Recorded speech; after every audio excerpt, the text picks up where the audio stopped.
Trump wdał się w wojnę celną z Kanadą. Pozycji siły, a skończyło się tym, że z pierwotnego planu nie zostało prawie nic. Kanada przyspieszyła szukanie alternatywnych rynków i dostawców, co Ameryce odbija się już na surowcach i łańcuchach dostaw. To najważniejsze, na zaufaniu. Kanada najprawdopodobniej nigdy już w pełni nie zaufa USA. W wojnie handlowej z Chinami jego największe cła w historii po serii odroczeń zmieniły się w dziurawą wydmuszkę. Pekin wykorzystał ten czas, żeby umocnić swoją pozycję. Nawet najmniejszą zależność traktuje teraz jak słabość. W ciągu najbliższych 10 lat efekty tych działań będą dewastujące.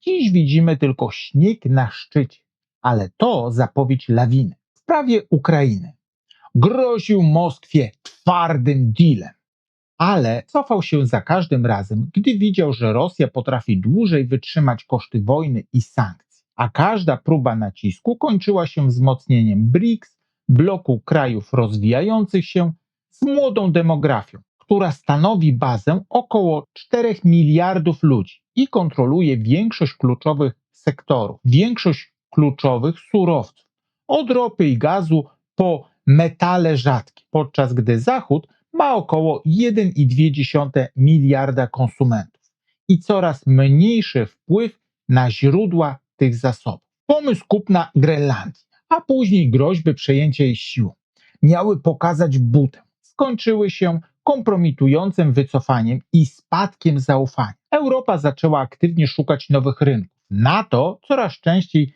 wygląda na samą nazwę bez realnej spójności. A to był pierwszy moment, kiedy europejscy sojusznicy jasno powiedzieli, że nie pójdą z USA na wojnę z Iranem i muszą zmniejszyć zależność od Waszyngtonu. W Danii wojsko przygotowuje plan wysadzenia pasów startowych w Grenlandii. Na miejsce wysłano żołnierzy z materiałami wybuchowymi, ostrą amunicją i zapasami krwi, żeby w razie amerykańskiej inwazji uniemożliwić USA przejęcie wyspy. W Polsce często mówimy na takie działania słomiany zapał.